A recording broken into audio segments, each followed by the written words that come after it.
sea, loading up the tackle for another run to the stream. We All don't right, chase back in for clouds, episode we 5 of chase the season 1 of Hooked tide, Up. out past the Tight lines off the tide. Carolina coast. Kevin, how you doing today? I'm good. How you, Wes? Doing good, doing good. Getting still need to get out and do some more fishing. Well, we got a week off coming up soon. Yeah, hopefully I can get out there. But you were talking before we got started that even offshore things looking bad down at Little River. You said how big waves? Well, it's been 3 to 5 basically for the last week and a half. What was the intervals? Do you know? They say. They don't say, but I didn't look it up. But it's just been pretty rough out there. I don't think I'd want to be out there, not on your boat. Not on a anyhow. 25-foot. We need something bigger.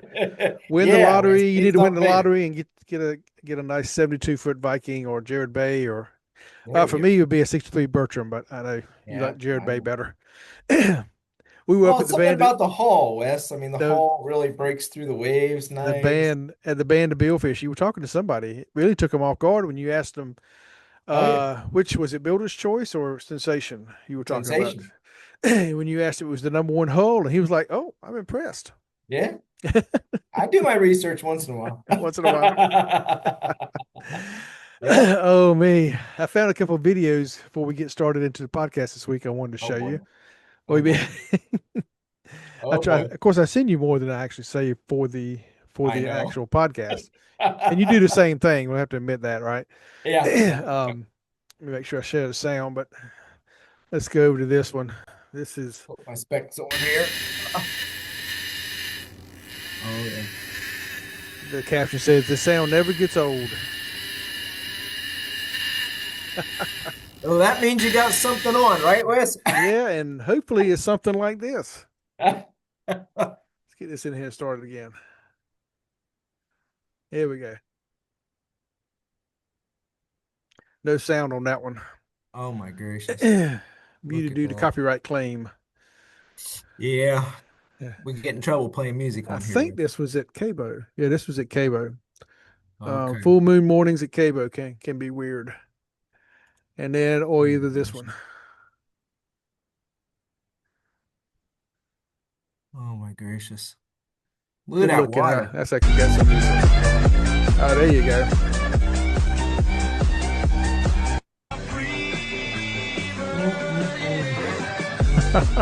Wow. And they call that what? What's that fish doing, Wes? It's not quite tail walking. It's fighting right Not now. quite. Okay. Yeah. But they call it tail walking, huh? There was a little bit of that tail walking, but I've seen the one I saw off Little River that time in Little Rock. He probably went a good 10 yards, 15 yards. Just Oh, gracious. beautiful, beautiful, beautiful. Now, So- do the sailfish walk, or do I think they do. surface at all? I don't know. They do surface. I'm not sure if they Yeah. walk or not. I would think they do. Okay. Dolphins, as far as I know, dolphins do. Actually, where I know one I caught did. I don't know if that's natural or not either. When we get our captains after the season, hopefully get our captains on, they can tell us a lot more detail. Yeah. And we are finishing up this season. We've got another month or so of chartering. And so we are in our 5th episode. And so we're going to kind of tighten down here and start setting up the segments we talked about in the first episode and start kind of filling those out. So we'll have some each month. Captain's Corner. We're going to have the beginners segment on actually tackle. Talking about charters, and definitely once we do start doing some of the charters, we'll do some kind of basic stuff. But hopefully we can get a captain on to talk us through, etiquette and what really makes a good trip happen. Finding the fish, that's always my problem, trying to find the fish. So Yep. got some episodes coming up, some segments on future episodes coming up about that. And then we're also going to do a segment on just specific spots off the Carolina coast. We've already kind of talked about Outer Banks and out of Morehead City. Today we're going to talk about Georgetown.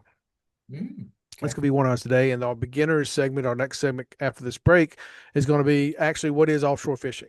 How do we define it? And again, it's going to be defined different ways. It reminds me of that movie line where you ask the guy a question and he goes, "Well, it depends." It really does depend. Okay. But as we settle in, we're going to hopefully again be able to hit some of the topics that people who are interested in offshore fishing but are not really into it, that they can learn some stuff from us, and then hopefully get the community in to help that process, and then just again the stories from the offshore community, because there's a lot of great stories out there. The gentleman we talked to up in Moorhead last weekend, I mean, just standing there, I wish we could have got some of that on tape. He told Yeah. us some really good stories. Yep. So, Yep. There sure all is. right. Well, let's take a break, hear from our sponsor, and we'll jump into our first segment. Sounds good. Are you looking to buy a home in North or South Carolina? You need to reach out to Wave Beach Realty today. We are a family-owned company with over 10 years of experience in North and South Carolina and operate along the Grand Strand. Give us a call today at 843-957-3872. That's 843-957-3872. You're listening to the Hooked Up Podcast. We'd love to hear from you. Send us a message at hookeduppodcast@gmail.com. All right, welcome back in for our first segment, and we're going to start from the basics. Episode 5, we'll get into our first beginners segment, and that first question is, what is offshore fishing? So when you first heard about offshore fishing, what first went to your mind? Do you remember? Well, obviously I've been to the beach, Yeah. and you would see people fishing from the beach. They have these long poles with the thing stuck in the sand. And Yeah. then you would see people out on the pier fishing from the piers, right? So when I first heard the word offshore fishing, I was like, oh, well, they're not one of those people because they're literally, they're standing on the shore Okay. or, on the pier. So it must be if you're in a boat and you're out there anywhere, Yeah. you're offshore. That's, and that's what I thought it was. And that makes sense. Makes perfect sense. Yeah. And I could see people coming from the Midwest and all thinking the people on the pier and on the beach are, they're fishing offshore. It's Yeah, it's not, I could they're see that fishing too. they're fishing off the shore. They're Yeah. out there. Yep. The surf fishing. My mother was a big surf fisher, and that came from my Really? granddaddy. My granddaddy loved to surf fish. Really? When I was a kid, now he had a boat when I was real little, so I kind Mhm. of think he liked going off fishing a little bit. In what we call inshore fishing, near shore, Yeah. inshore and near shore. We'll define that in a minute. Okay. But I think he maybe got older or either couldn't afford the boat, so he ended up surf fishing. And he had an old Oldsmobile from the '60s. I remember riding in that thing, Which is and going down to Carolina Beach, actually a place called Curry Beach, down from Wrightsville Beach, and he loved that. And then when he passed, my mother just kept on that tradition. oh wow. But basically, inshore is usually defined. Now, you got to understand it depends on where you're at, especially when you get for offshore. But Okay. inshore, it basically is 0 to 3 miles. So 0 to 3 you're miles, okay. See, if you're 3 miles out, I'd be like, oh, you're offshore. Yeah. And But it does make okay. sense. Near shore is defined usually as 3 to 10 miles, Near shore, 3 to 10. and then Okay. offshore is 10 to 100 plus miles. So Okay. get out 10 miles. Guess Okay. which fish that you like falls in that category? The king. You can't. Yeah. I want to go king fishing. If you're listening, you've never seen the little gracious. video on YouTube saying it says I want to go king fishing. Yeah. You want a good laugh, go watch that. Maybe I'll put the link in. Okay. It's got some foul language in it, so I don't Yeah, think anybody listening to I this will quite mind hear. that. But just to be on the safe side, I'll go ahead and knock that out. Oh, And then you have blue water. I'm always talking about blue water, and yeah. technically I think that's Gulf Stream and beyond. Now, if Yeah. you listen to this and you're screaming because no, that's not the right definition, email us. We want to hear from the community, because this is just technical stuff that you can do research on. But again, we want to get the community on here to talk about it. Yep. So obviously I like blue water, but you think about blue water, we're in the Carolinas, we have to go off somewhere between 45 to 80 miles, depending on where you're at off the North Carolina shore. Yeah. In Florida, that's different. Yeah. I mean, I have friends telling me, "Oh, I went out 3 miles and caught mahi," or I cooked up a sailfish 4 miles out.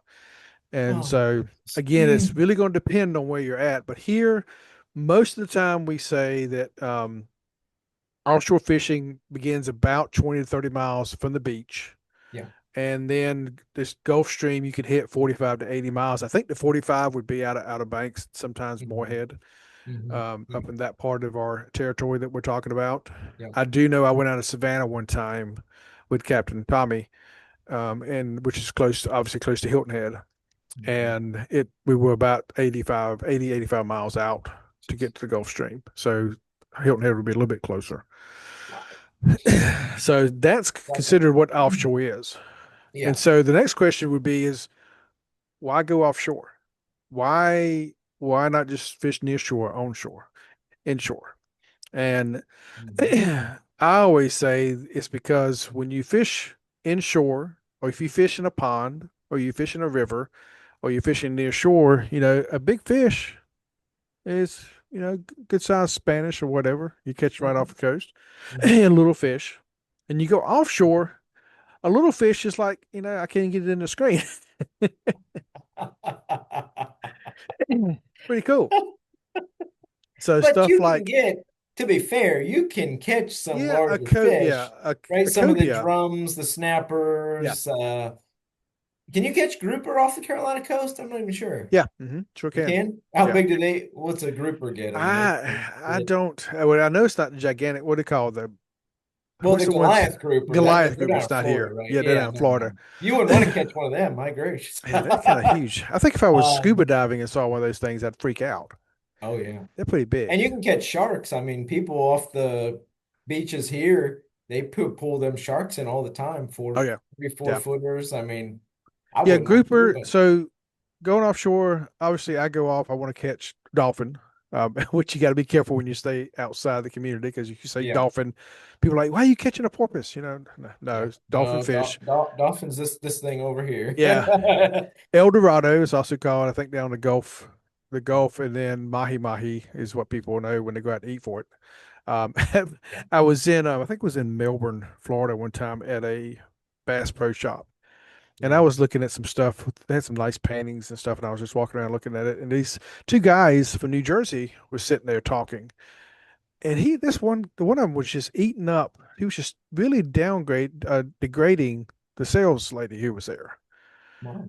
And he was just going on and on about how dumb she was because she was calling that fish. He pointed to a dolphin and said, "She keeps calling it a dolphin. I told her she knows what she's talking about. That's a mahi. I don't know why she called that thing a dolphin. That's just stupid. These people need to learn something down here." He was just going off and off. No. I calmly walked over to him and said, "I don't know about up north because you're in the South, but from Morehead City down to the Keys, we call it a dolphin fish." And I turned around and looked and walked away, and they just kind of looked at each other and they didn't say anything else. And I was like, dude, get over it. But anyway, mahi mahi, Yeah. wahoo, which you saw your first wahoos on the dock the other day. Yeah. And I've been doing, I've caught a wahoo. They're fun to catch. But I wouldn't know. I was by doing more research for the podcast. I guess it's pretty addictive too. So we'll have to get into that one of our segments.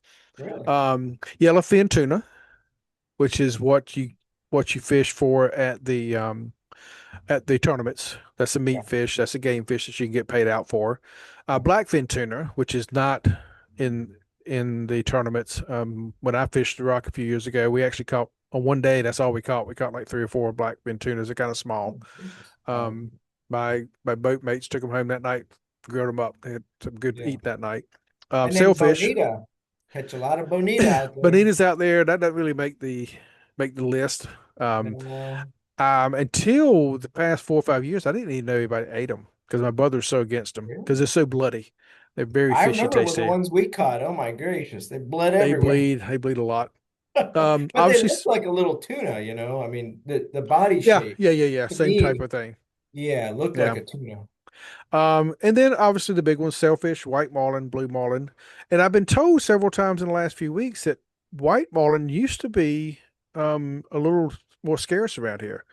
In fact, one of the articles we read in our history thing a few episodes ago said, in the newspaper said, a rare catch of a white marlin by one of my dad's boats going out to Wrightsville Beach. Yeah. And they catch them all the time. We were up at the billfish tournament. Yeah. They were catching white marlin all day long. So, and then white, obviously swordfish right along with that offshore. Yeah. And we've had some of those caught when we were following some of the tournaments. Grouper and snapper that you just mentioned. And then obviously the kind of pinnacle that we're all trying to shoot after, and that's the blue marlin. The blue marlin, yeah. And we don't have Um, black marlin here, right? Not in the Atlantic. It's in Okay. the it's in the Pacific. And up until about 10 years ago, I always thought the black grew to be the biggest. But from what I'm researching, the blue is the biggest. I think the blue is the biggest, yeah. And striped marlin, I think, are just, I'm not sure. I think they're Pacific and the Indian Ocean. We'd have to do Okay. some research. When we do our species, we're actually going to have some segments on species where we're going to dig in each species and talk about them. Okay. And I read somewhere over the last few years that they think they found another species of marlin. And I've got to Really? find the research and look that up. Hmm. Interesting. So, Mhm. going offshore, you have a chance to catch anything from 20 pounds to 1,000 pounds. Mhm. Oh, not my mahi was what, about 4 or 5 pounds? Yeah, about 4 or 5 pounds. Yeah, but you have a chance. I don't have it queued up, but did you see what the guy down in the Caribbean caught this week? Did I send that one to you? Maybe. I don't remember. See if I can find that one right Been a quick. long week. It has been a long week. That is for sure. I think I sent it to you. Let's see if it's in your message. I can call it up right quick. If you wonder, Kevin and I are always sending links back and forth for just about everything you can imagine as far as yeah, the Big Rock releases this yesterday or day before yesterday. They released Oh, this yes, picture. yes. So where's my share button again? Here it is, share.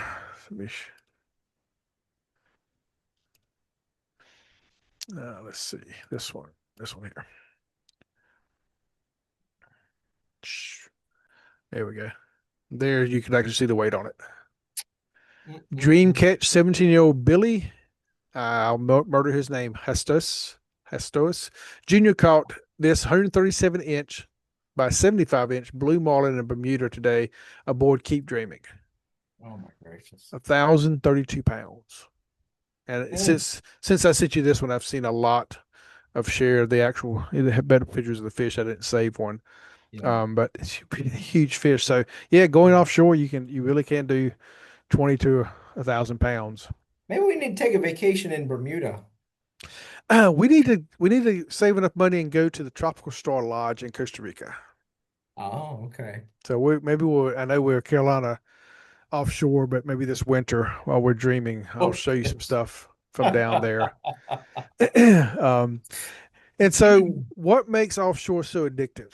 What is it that really just gets in people's bloods? Because I mean, it's kind of funny. People go out chartering and they just want to catch fish a lot of times. So when I went out on the Sensation a few years ago, we we caught a few wahoo. We couldn't find any mahi, didn't find any billfish.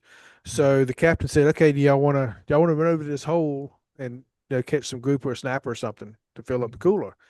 And my brother and I looked at him and says, "No, we want to hunt for marlin."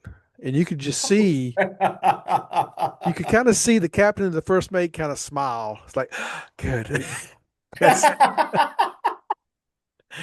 Even though I know a lot of people love bottom fishing, I'm just not a big fan of bottom fishing. It just sit there and throw a line down. It just doesn't, it's not exciting to me. But every Yeah. trip is different. I Yeah. mean, you never go out fishing the same way when you're trolling, because the fish are always moving, the weathers are always changing. I mean, I've told you stories about being offshore and the storm come up, or the waves will lay down and you got a lake out there in the middle of the afternoon, or Yep. then other times waves start building and I'm out there in a little boat, like, oh crap, better get in. Yep. And one of those lines going off could be a tale that you tell for the rest of your life. Yeah. Oh, yeah. I mean, many people spend many years, I'm one of them, chasing a blue marlin, Yep. being able to catch it.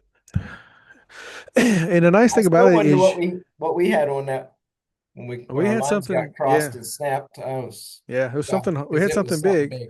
My but it son could, couldn't even hang on to the pole himself. He said, "Dad, you gotta come hold the pole for me." And I'm telling you, there was something pulling on that line that, oh my gracious, yeah, it was something. I don't know if it was maybe it was a wahoo because it could be a was wahoo, could have been a diving, but it shark. was something It could have been big. it could have been some kind of shark. It could have been a big manita. You just never know. Yeah, I don't think so. No, I don't think so either. That was No, pretty big. We had because my son something. was yelling. We had the He was like, same "Dad, thing I in the can't hold rock. on to it." We had a strike in the rock, and it almost pulled the rod out of the holder. It struck so hard. Oh wow. But it could have been just a big dolphin. It could have been a big Yeah. wahoo. Never got it in. No, he ran out. We fought him, but he got off pretty quickly. It was a strong fish, but you just never know. Oh my gracious. Well, you don't have big enough reel, Wes. And a few things you got to think about offshore fishing is you don't need a 62-foot, 72-foot Jarrett Bay to go out. No. It's not necessary. It's nice, especially off the East Coast. Yep.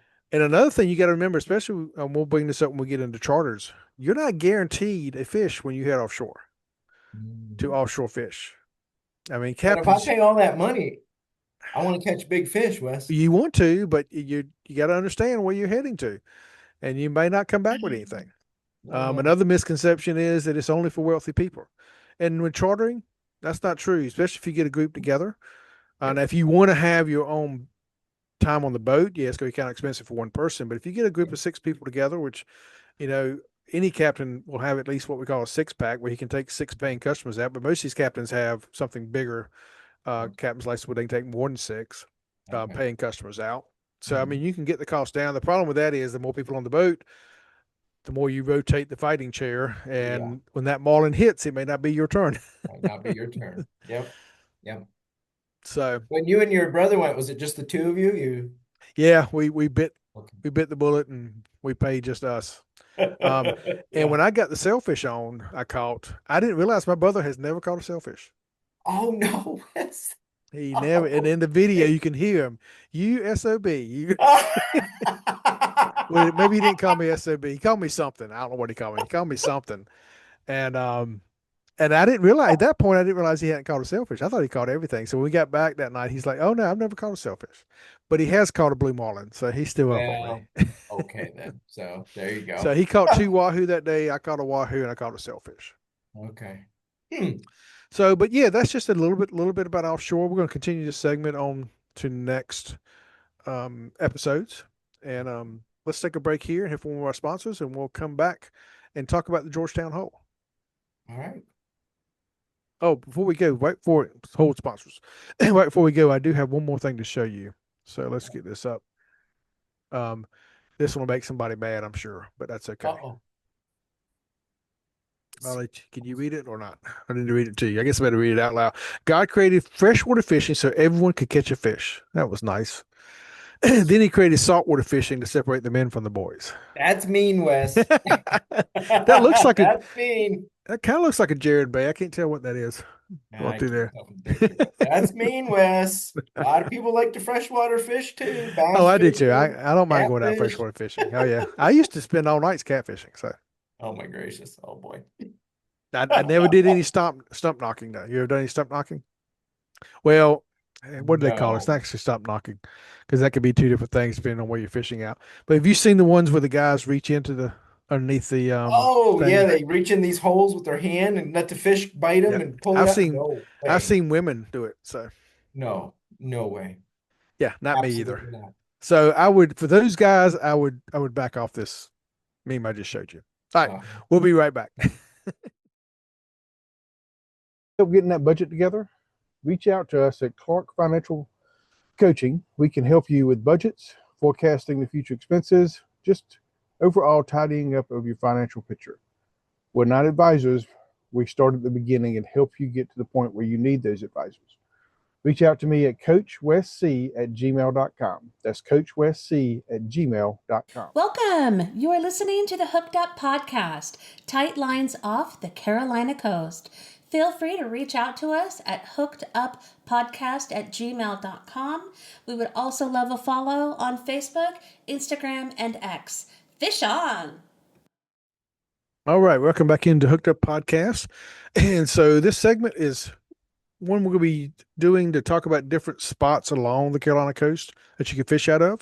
And one that I'm not familiar with, and I'm hoping somebody will hear this and agree to come on and tell us about it. Actually, Matt, our friend in Georgetown, who's not a captain, but he actually runs Springs Marine. If you ever need any engine work on outboards, he's the guy in Georgetown or in that area to go to. But I'm sure he's fished the Georgetown Hole. But we're going to explore these, research them, and hopefully get a captain on to give us more information. I've got some questions I want to ask him, which I'll share in this segment.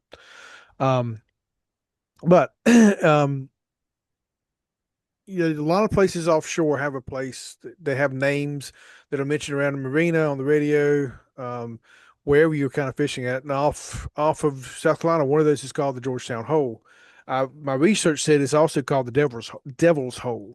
Uh-oh, that Yeah. doesn't sound like anywhere I want to fish, Wes. Well, it all depends on what you're gonna pull out of it. It's about 55 miles southeast of Windhall Bay jetties when you go out of Georgetown. That's the main outlet inlet there at Georgetown where you head out of it. So you're going about 55 miles offshore to get there. 55 But miles it offshore. Jeez. 55 miles offshore. Ooh. Nautical miles, which is about 63 regular miles. Oh my gracious. So that's Okay. one. We need to get that in our beginner segment when we talk about nautical miles versus regular miles. Yeah. And when we talk about running knots instead of miles per hour. Oh yeah. So things we want to get into. Yeah, that's all foreign to me. Now, and one thing we want to make sure we understand that when we say hole, this is not just one spot you go to. It's not a single GPS coordinate. It is a body of water that people will go out and fish off of. Okay. Are they It's bottom wishing or are they where you trolling, can, or- from what, and this will go for any of the places out there. It all depends on what you want to go for. I know one place out of Wrightsville Beach I went one time, there was a lot of people bottom fishing, but because of it, and I think it was one of the sunken boats out there, we trolled around it because Wahoo like to Okay. circle those places looking for bait fish. Gotcha. So, but it is again about 55 miles offshore. The bottom has contours there. The current flow is going to be different. Nutrient mix is going to be there to have temperature breaks. You somewhere, but you have anywhere from 180 to 300 plus feet as far as the depths are concerned. Wow. Southeast of Georgetown, between Georgetown Shipping Channel and the Gulf Stream, is where it sits at. Okay. Wow. And the species you can find there, if you're going for pelagic means kind of game fish, wahoo, mahi, dolphin fish, sailfish, blue marlin, and tuna. So actually, some blue marlin have been caught in there. Really? Yep. If you're going out for bottom fishing, grouper snapper, but also amberjack. We haven't talked much about amberjack. Those are Yeah, I don't know what amberjack is. it's not like bonita, but I always kind of associate them the same type. They like the sound. They like to dive down when you catch them. Okay. I remember my dad catching one with my dad one time. A few with my brother. Also triggerfish are out there. People go for. It all depends on what season that you're looking at. What you're going to see out there. Barracuda, are they out there too? Oh yeah, barracuda's all over. I told you about the barracuda I caught on a little river. It was Yeah, you baby told one. I'm glad it was a baby one. me. I was I gonna don't want say, it- but be glad it's a baby one, Wes.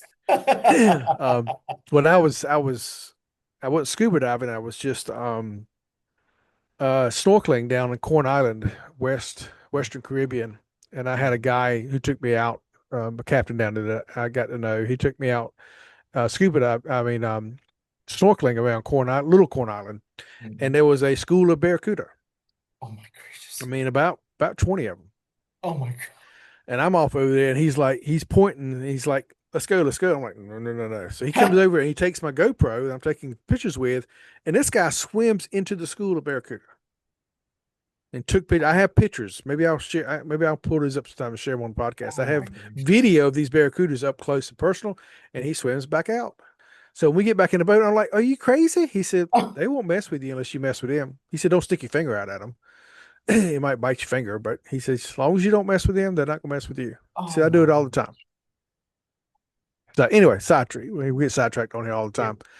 So since you're fishing, you can do trolling, obviously, for the pelagic, live bait, or either lures or artificial bait.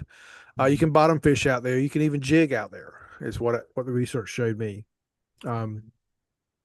And some other, and just, this didn't show up in all my research, but some of my research, it showed up that they also had cobia out there. Now, cobia, I'm not very familiar with cobia, but I know my brother used to catch them right out of the Masonboro Inlet. They'd sit underneath the buoy marker for Masonboro Inlet out of Wrightsville Beach. So they travel, they get around a long way. How big are they? I mean, They can get a pretty good size. Really? People eat them? I think so. I don't know much about them. We'll have to research them when we do our species. Maybe we'll do Okay. a segment on those. Okay. But people love to fish them. I do know that there's only limit one per trip. Oh, wow. So one per boat or one per person. Again, we'll look it up when we do that species. But you have to bottom Um, fish for them. They're not No, they're no, not a you trolling can fish, troll right? for them. Oh, really? Yeah, because Okay. my brother would troll by going into the inlet. He would throw something out to see if he could pick up a Gotcha, cobia. gotcha.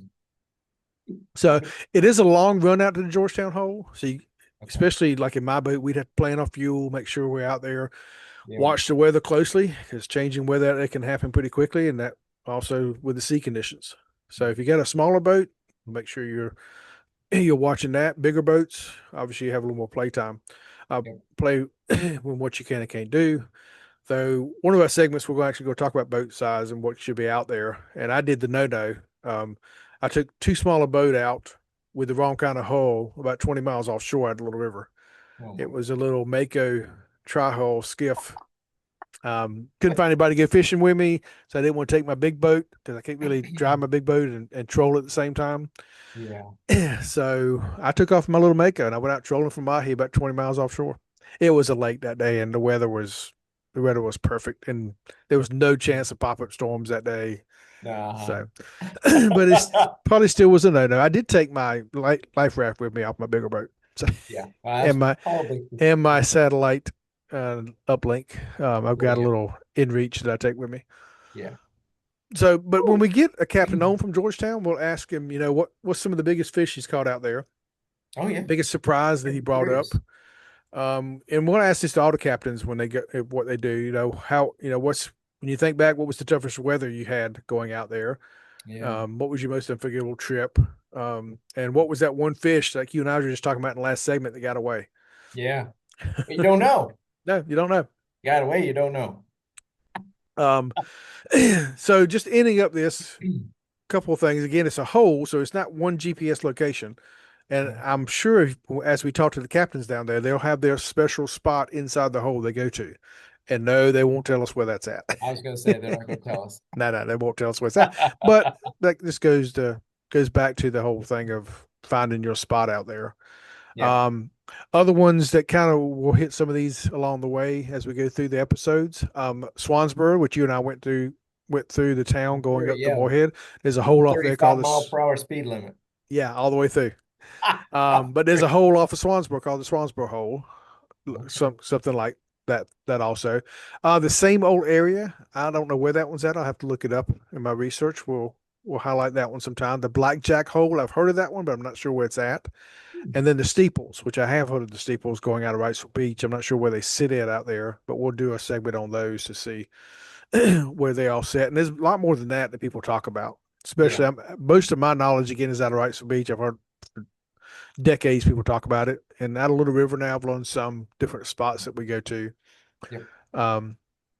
But the last thing about the reputation of the Georgetown Hole over the decades, the currents, the structure, the bait consistency come together to give you a good fishing day. Great offshore destination. It's less about a single set of numbers and more of understanding why life gathers there. Yeah. Now, there was one off of Little River called the Jungle, and it's actually why they called it Rumble in the Jungle, the Kingfish tournament there. But there's one out there that had same type of bottom that was really conducive to fish. But while I was living in Little River, I had several captains tell me that there's been so much commercial fishing and other things done out there that it's kind of messed up the bottom. And so it's not near as good as it was 10, 15, 20 years ago. But again, we want a captain from that area to come on and talk about, what changes have happened there and those type of things. Yeah, exactly. So much to learn, man. So much to learn. Oh, yeah. Yes, there is. The ocean's pretty big. It is. As it turns out. As Jimmy says, it holds the treasure that few have ever seen. Yeah. Because the first time we went fishing, I was like, well, you just go in the ocean and catch fish. And you're like, no, you got to know where you're going. I'm like, it's the ocean. It's full of fish. And he's like, no, it doesn't work that way. Nope. Doesn't work that way. I thought Really you doesn't. just go out there and find fish everywhere. Well, it's on your defense. Sometimes you can. Sometimes you go out there and there's fish everywhere. I told you I caught. I guess the statute of limitations went out. We caught 73 out of Wrightsville Beach, Masonburg Inlet, we caught 73 Spanish one day. Oh my gracious. So we thought the limit, it was 5 of us on the boat, and we thought that 6 of us on the boat, and we thought the limit was 10 apiece. So we thought we were over 13. Yeah. I was with a buddy of mine. His dad was the captain, and a few days later, he said, "I looked it up, and it's actually only 5 apiece." This is back in the 80s. I don't know what it is now. So we were about 43 over on what we're supposed to bring back. I got a picture of that too. I'll bring that up sometime for the podcast. Evidence. Statute limitations. I don't know. That day we were using hand lines and reels, and I was on the hand lines. I had blisters on my fingers for weeks from pulling in those fish. I wouldn't fish that way. Oh, it was fun. Like, It's I'll fun. drive the boat, y'all fish. Didn't you read the Old Man in the Sea? No, I think I skipped that day. He used hand lines to catch marlins. Oh my gracious. Didn't know that? Way back when. Way back when. All right. Well, let's wrap this episode up, and we'll be back next week for episode 6. Wow. Episode 6 already. Episode 6 already. Hook up, guys, and keep those lines tight. We'll see you on next one. We don't chase Bye-bye. clocks, we chase the tide out past a drop off where the big ones lie. Past the seat, boy, throttles pushing wide, chasing that ghost. All right. Well, now it's officially time to introduce my book, Econ Sense, Economics for Everyday Living. You can actually find it by going to my website, econsense.us. If you go there, you'll see there are links to Amazon where you can pick it up, just a paperback, or if you'd rather have the ebook, you can go to Innovative Publishing in care of Kendall Hunt Publishing Company, where you can get the print or ebook. And while you're on that website, you can also check out my other podcast, Econ Sense, which I have several different series that go by. You can find it on Spotify, Apple Podcasts, and YouTube. Email me at west.the.economist@gmail.com, and I look forward to hearing from you. You are listening to the Hooked Up Podcast, tight lines off the Carolina coast. Reach out to us at hookeduppodcast@gmail.com. You can also follow us on Facebook, Instagram, and X. Stream on an early morning tide, watching for flies in a weed line break.